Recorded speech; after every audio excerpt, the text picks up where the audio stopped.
Paytaxtın Nizami rayonu Ordubadi küçəsi 7 ünvanında yaşayan 3 ailə evlərini söküb, həmin ərazidə bina inşa etmək istəyən MTK ilə 3 ilə yaxın razılığa gələ bilmirlər. Mülkiyyətçilər iddia edir ki, tikinti şirkəti onların mənzillərinin ölçüsünü düzgün hesablamayıb. Şirkət isə sakinlərin MTK-yə 1 milyondan artıq ziyan vurduğunu deyir. Tərəflərin razılığa gələ bilmədiyi məsələ məhkəmədə həllini tapıb. Əməkdaşımız Rəşad Vəkiloğlu şikayətçi olan ailələrin və qarşı tərəfin mövqeyini dinləyib izləyək.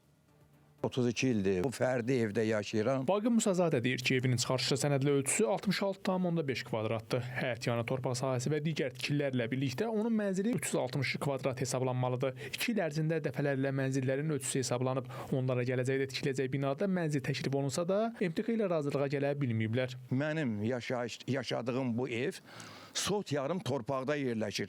Texpasport dövlətin verdiyi sənəddir. O deməkdir ki, 150 kvadratda yerləşir mənim evim. Şikayətçinin iddiasına görə məhkəmənin son qərarına əsasən MTK tərəfindən hər üç sakinə məxsus fərdi ev yaxınlıqda sökülməsi planlaşdırılan yataqxananın ərazisinə daxil edilərək söküləcək. İddiaçı Arbita MTK tərəfindən Musazadə Vaqif Atşirinoğluna mülkiyyətindəki Bakı şəhəri Nizami rayonu Ordubadi ünvanında yerləşən bura köhnə yataqxana binası sökülsün, ev verilsin. Mənim istəyim onlardan bir dənə 4 otaq, oğlumun ailəsi, nəvələrim, bir də özüm, öz ailəm, bir dənə də bir otaq qızımın ailəsi. Mənzillərinin kvadratının düzgün hesablanmadığı və onlara təklif olunan əlavə kompensasiyanın məbləği ilə razılaşmayan digər qonşular da çıxarışda göstərilən deyil, ümumi kvadrata görə qarşı tərəfdən mənzil tələb etdiklərini deyirlər. 220 kvadratdır.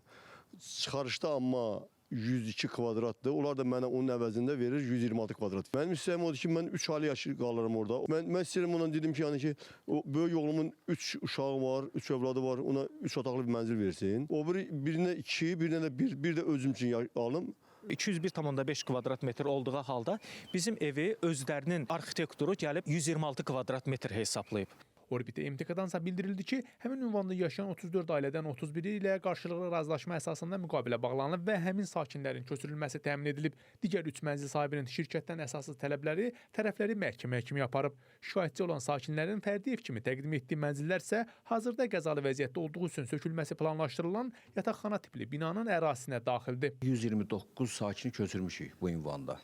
Və bu 129 sakinə bugünkü günə qədər də kirayə haqqı ödənilir. Tikinti işlərinin gedişatına mane olur. Biz orada üst binanı heç sürə başlaya bilmirik. Tam maneçilik törədirlər. Bu 2 ildə 1 milyon 670 min ətrafında bizə ziyan gedib. Və bu da qanunla nizamlanır. Bu Ali Məhkəmənin qərarı var. O qərarda da göstərilir. O ərazilər bu yataqxananın nəzdindədir və orada bağçanın yerində zəbt olunmuş sahələr kimi göstərilir. MTK rəsmisi mənzillərinin sökülməsinə razı olmayan hər üç ailəyə məhkəmənin son qərarında qeyd olunan kvadratda mənzil və kompensasiya veriləcəyini, bina inşa olub bitənə kimi həmin ailələr kirayə mənzillə təmin ediləcəyini də dedi. Çıxarışda olan sahələrinə görə göstərilən sahəsinə görə əlavə 20% ödənilir.